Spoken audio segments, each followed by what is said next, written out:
It's Anime time! Hello, welcome to another figure review. Today we're going to have a look at the Figma number 508, the X version. It's Nezuko Kamado from Demon Slayer, also known as Kimetsu no Yaiba. What can I say about this character? She's the demon girl that also hunts demons though. Small and cute, but also fierce and deadly. I absolutely love the design, and I had to get, of course, the DX version because Figma, those sly bastards, gave us Tanjiro with the mini Nezuko, and the Nezuko figure, of course, comes with the box where you can put in the mini Nezuko.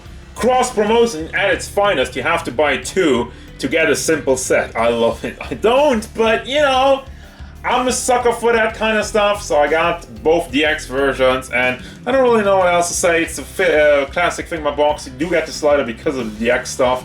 Let's have a look at the actual figure though. And as always, if you're looking for some Figma reviews, you should really subscribe to The Real Payne because I reviewed a lot of them, and I'll review many, many more in the future. This figure stands at about a little over 13 centimeters to the top of her head, which means we are going up to 5.2, almost 5.3 inches tall. Size comparisons. Here's Jalter, Figma Tanjiro, the Mini Nezuko, SH Figure Art Son Goku, Metal Stone Cold Steve Austin, and Darkseid. Overall look in detail, we're talking about a Figma anime girl? Well, of course it's well done. Face sculpt does capture the look of the anime. You have the bright, huge pink eyes. She has the weird thing, the stick of bamboo in her mouth, and the little, what do I call this, a ribbon in the hair. And then speaking of the hair, it's long and wavy and does have some articulation, which unfortunately doesn't really close up completely. It always has a little bit of a gap because they have this one here that kind of is soft plastic, and it is under there, or you can drape it over it, but it's not really long, so it doesn't really cover up the hole in it. So that's just kind of like a weird design choice. But then you also have the orange in the lower half of the hair, which does have some bleeding where it goes over from the black to the orange. And you have also the ones in the front, which are just completely soft plastic, so it does wiggle around. This the one with the hinges on it is hard plastic, by the way, so keep that in mind. And then you have the one in the middle, soft plastic. Again, you have the kimono, traditional outfit, which has some bleeding in the belt. It looks kind of, you know, it's one of these things where I'm just kind of like, I'm kind of split in the middle. You know, price points, fingers are fairly expensive, so you could expect it to be a little bit better, but on the other hand, it's not the worst thing in the world. It's just like, it looks just, I really don't know. You make up your mind as well if you wanna hate on it as much for just these bleeding issues or not.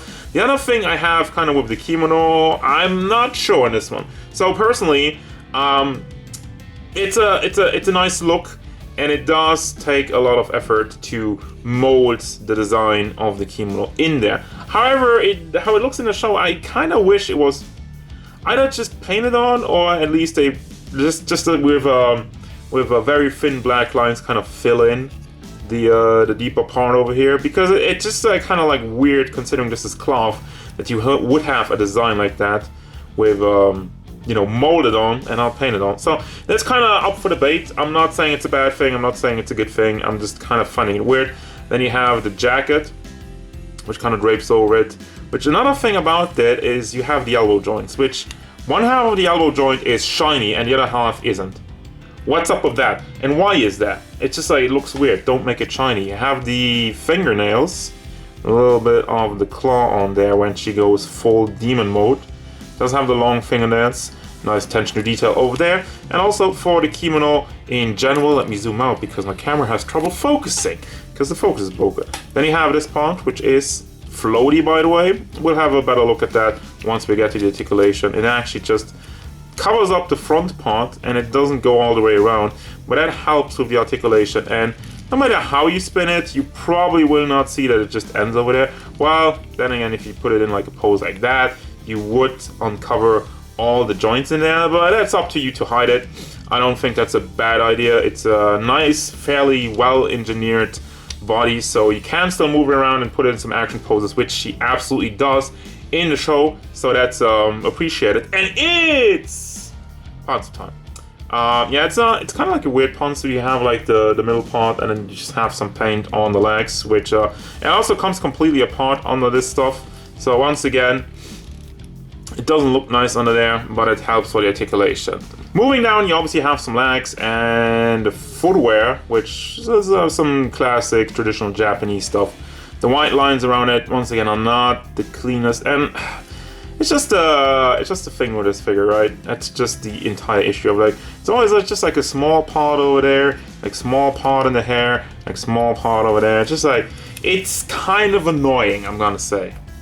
Now for the articulation, as I mentioned, I feel like they really went the extra mile to put in some cool action poses. First and foremost, the hair is on ball hinges, so you can bring that up and down, and have also pretty much rotates all the way.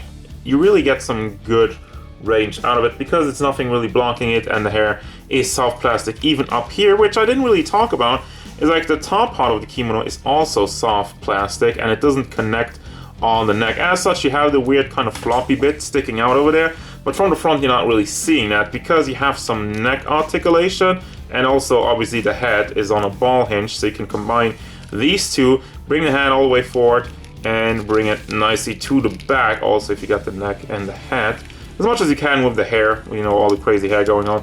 Very nimble, tilting side to side, and goes pretty much all the way around. I wanted to hold on to the neck, I don't want to break anything off, but it does work. Yeah, there we go. I don't want to get the neck caught up too much, because if that gets out of position, it's going to be harder to put it back into position. Then for the entire clothing area, the entire jacket area, soft plastic once again, and you can bring this back and forth, kind of have like something like a butterfly joint under there to bring that back and forth. For the rest of it, you have your classic Figma stuff. You have the double ball combination in the shoulder area. You have one big ball joint in the chest area, so you can rotate that around, and another ball joint in the elbow, so you can bring that up and down, the shoulder that is. Elbows and shoulders, always mixing that up. Also rotated over here, you got the ball hinge in the elbow, which is fairly stiff, that's why I'm using it with two hands.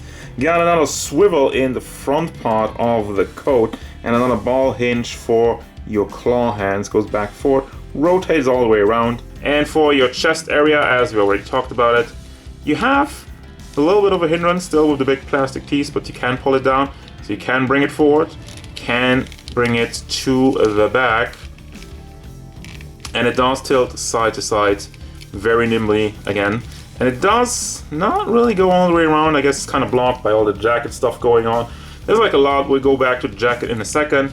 The hips, like, you can see what's going on under there. So as such, you have, well, some rotation, that's for the crotch piece, but you can bring this entire piece all the way around and forward to the back. And you have the ball in there, and it also rotates, no problemo. For the entire dress, you can bring this up, got the ball hinges up and down, and also have some rotation on both sides. But the same can be said for the jackets. You get, once again, a ball hinge that goes up and down, rotates around, and here you have some pieces of soft plastic just cut up into three, so once again it doesn't clash with the rest of the jacket. And we're moving down to the legs.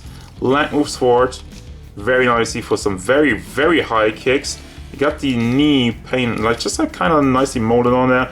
Problem is, it looks kind of weird if you bending it, because obviously you have the ball joint under it. So it does move very nicely though. And also you do have rotation in the leg, because you can rotate it up on the thigh there. And the foot is on another double ball combination. Actually, you have a ball hinge in the foot, in the leg, and another regular ball joint in the foot. So that actually makes for some... I don't know if the stability is better, because I feel like it's a little bit more wobbly with the double balls in there. But it does add some more movement on it. But I don't know, I feel like it's a bit excessive. Also, you have a toe hinge to round it off, even some detail under there.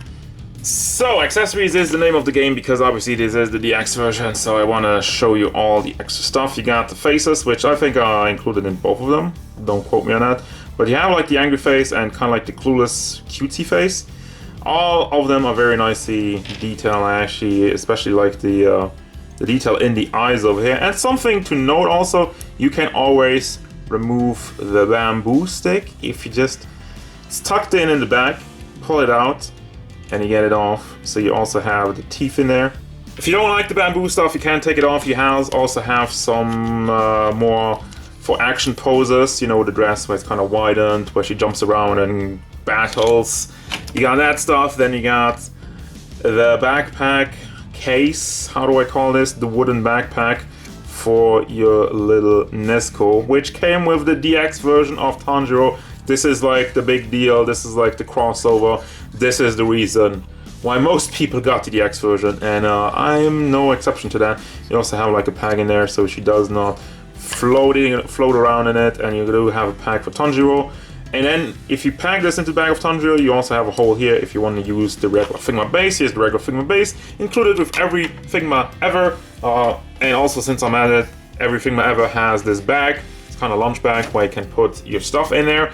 The stuff is also hands. You have like claw hands, fist hands, holding hands, and some more kind of flat claw hands. And you got like one special one, which again, I'm thinking is probably for the DX version, because it's special. Another claw hand, which is a bit orangey at the front of it. And then you have another claw, which you can connect to the base. And then you can just slide in this little effect part, which, I already screwed it up. How do you supposed to clamp this? This is so very small. Okay, I'm not gonna do it right now because I'm already damaged it. Good job, Payne, but you're supposed to slide this in, but you can tell how tight this is. I'll probably have to heat it up to do it, but then you put in kind of like this mesmerizing effect for the back, and yeah, that's all of the accessories except for, well, I guess. And then there's also the see-through piece and a replacement pack for your hand, which you also get with every Figma. And that's gonna do it. It's gonna bring me to the final thoughts for this Nezuko Figma. What do I think about this one? It's very well represented. I think the figure looks great. The accessories do cover a wide range of stuff you can do with it. And I feel like there's a heavy focus and heavy emphasis on articulation, which she does very, very well. The one thing, trying to move her around and getting into pose, I learned is some of the joints could be a lot tighter. Mainly the one with the legs, like the ball joint we have in there. It's really like, I tried to put in a flying pose and put that forward, but you can see it sags right back down. Well, you could say that's because of the dress part, but you know, it's a little bit wobbly, and well, kind of like you can help yourself with the dress by kind of capturing like the legs, kind of trapping the legs in there, and you can work around it. I just think it could have been a little bit tighter, but it's not a main issue. It's just something I learned when I played around with this stuff, and you know, getting the ball joint out, you could technically tighten it up if you wanted to. Still, it's something to be noted, but regardless of that, I think the figure performs pretty good. And you know, the other thing I had are the small issues with the paint here and there, which just, it's the real Payne classic. Yuck, the paint. What is up with the paint? What is going on over here? Why is everything bleeding? I think I'll just fix the paint. It's annoying, though. It's really annoying, especially like the X version. Yada, yada, yada. Paying the extra money and still getting screwed over on the paint, which, it is what it is. It's not the worst thing in the world, but goddammit, why can't they get that done? It looks good on some figures, but then other figures just like, So I'm sitting here again. Once again, I am talking about paint way too long, so I'm just gonna wrap it up over here. I still recommend this figure because I think it's a wonderful looking piece, has great accessories and articulation. Of course, if you gotta pay for the DX version. If you don't pay for the DX version, I don't even know what you're getting. I think you're just basically getting the faces, some hands, and I think that's it. I don't think you get the box and maybe the extra kimono parts. I don't know, but that's gonna do it, guys. As usual, thank you very much for watching. Don't forget, if you enjoyed this review, hit it up with a like and subscribe to the channel so you can stay tuned for more figure reviews, card game stuff, and whatever Nezuko wants.